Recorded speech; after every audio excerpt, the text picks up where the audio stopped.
الموضوع بدأ بظهور نص الشعر، بعد كده الطرحة، مفيش طرحة، بعد كده الموضوع دخل في اللبس. اللبس بدأ بلبس نص نص كم. بعد كده شفنا المشهد اللي كل الناس شافته واتصدمت. كل الناس شافت المشهد واتصدمت.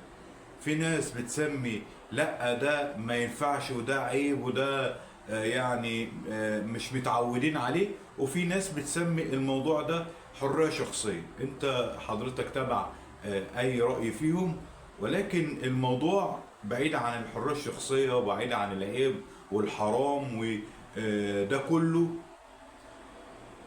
هل العيلة من اول يوم خلع حجاب لوفاء وللندى والمشهد اللي احنا شفناه ده ما اخدتش موقف؟ هل الحاج ام محمود ملهاش اي دور نهائي في القصه؟ ده اللي هنعرفه في الفيديو ده.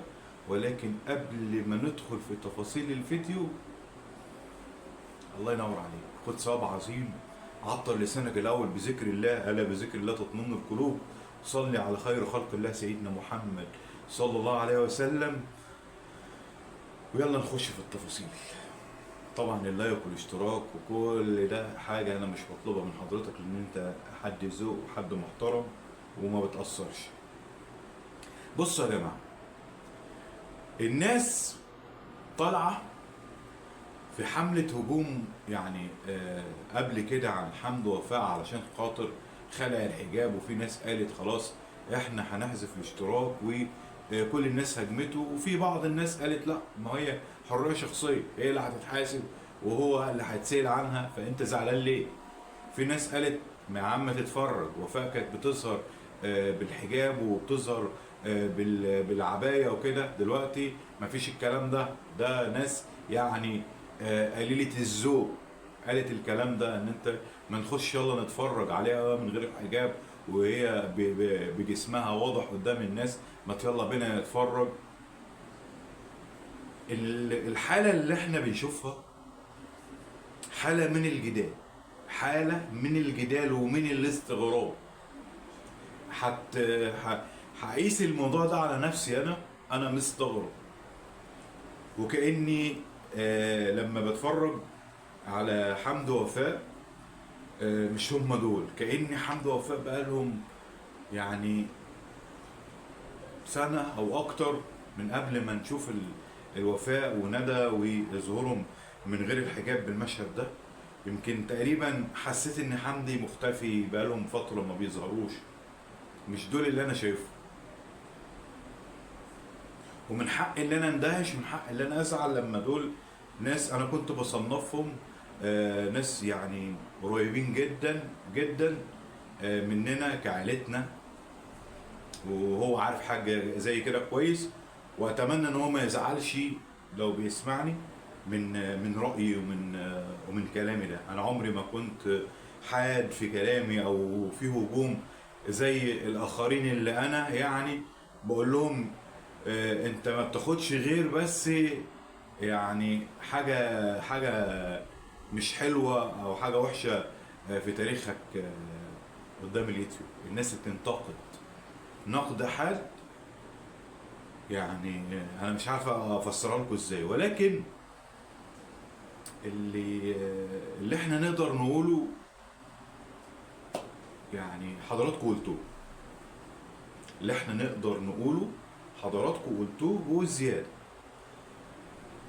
في الكومنتات بعد ظهور طبعا وفاء. يعني لسه الفيديو نزل حالا في مقطع ريلز وهي رايحه الفرح او الفرح التركي اللي حمدي بيتكلم عليه، وظهورها يعني الكامل بجسمها، كتاف والرقبه حتى منطقه اول الصدر، كل ده كان واضح قدام الناس. وانا يعني اسف ان كنت انا بوصف الحاجات دي، ولكن الناس اللي ما دخلتش ومش متابعه مكنسله زي ما بقولوا، كل الناس دخلت يا حسرة على العباد، لا يا حمدي احنا مش مصدقين، كل الناس زعلانة، كل الناس بتنقل كلامها. واحنا قلنا القناة هنا قناة حضراتكم، احنا بننقل كلامكم، احنا بنقول كلامكم، واحنا بنفسر تعبير او ردكم او رايكم قدام الناس كلها، حتى لو حمدي او حد من العيله بيسمعنا.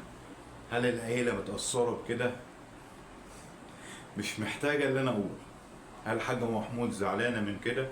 برضه مش محتاجه اللي انا اتكلم. انتوا عارفين الرد عامل ازاي، وعارفين الحاجه رايها ايه في القصه.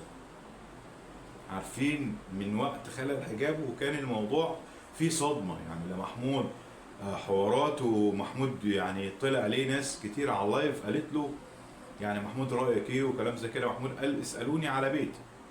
محمد حوارات بدأ يلمح بتلميحات بعيد كل البعد عن الرد، ولكن كان بيرد برد فعل، يعني لبس شروق الحجاب وقال لها لازم نلتزم بالحجاب.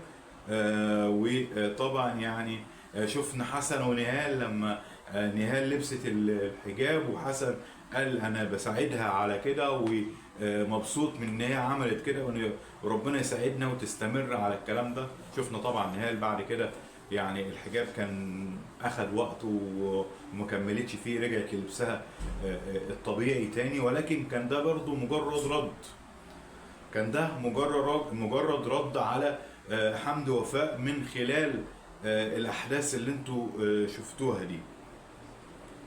زعلان، مش مصدق، مصدوم، كل يعني الكلمات او التعبيرات اللي هي فيها اندهاش وصدمه لمساني انا الاول، من الاخر لمساني. وهم دول، لا مش هم. عمال يعني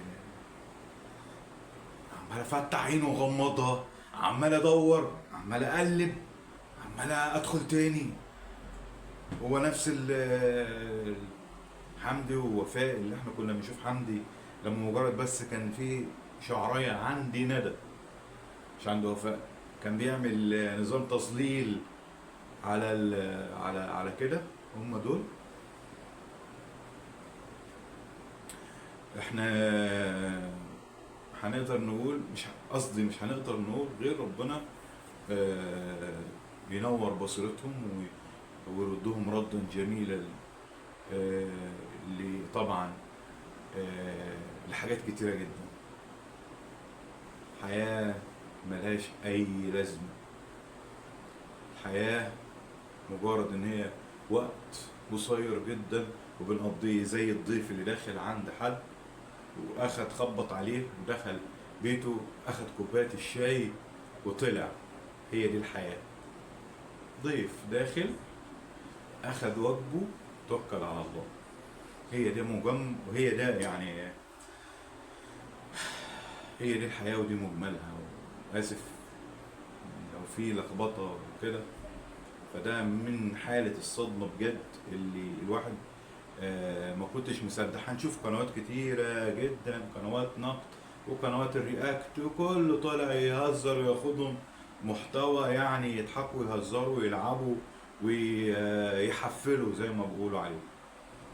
ولكن احنا دايما مختلفين عن اي حد، ملناش علاقة بحد، لنا علاقة بنفسنا، بالرأي اللي احنا بنقوله، بكلامكم المحترم، لان احنا بنصنف نفسنا قناة المشاهد. قناة المشاهد اللي هو حضرتك بتقول رأيك وبتعبر عن رأيك، واحنا بنطلع نعرض الرأي ده، بنطلع نتناقش مع بعض، بنقول رأيك، بنقول كلامك. هي دي قناتنا، ودي عبارة عن كومنتاتكم المحترمة بنطلع ننقلها كخبر او كحدث او تفاصيل بتحبوا صوتكم يطلع من خلال كومنت مكتوب لكلام صوتي او مرئي او كده يعني. اشوفكم على خير، بحبكم في الله، اشكركم شكرا جزيلا. يا رب ما ننخدع في الدنيا، ولا الدنيا توصلنا لأي مرحلة يا رب تغضبك يا رب يا رب. تابعونا على محتوانا الخاص، بنقدم طبعا لنا محتوى على قناة أحمد الكباتن، قناة عائلية. أتمنى يا رب يكون لها مكانة حلوة، ويا رب ما ننخدع أبدا بأي تفاصيل. بنحاول على قدر الإمكان نضحك ونهزر ونظهر معاكم في حياتنا وفي تفاصيل حياتنا على شتى الطرق. بنحاول يعني نكون محافظين حتى على السمع والبصر بتاع حضراتكم. اشوفكم على خير، مع الف سلامه. سلام عليكم.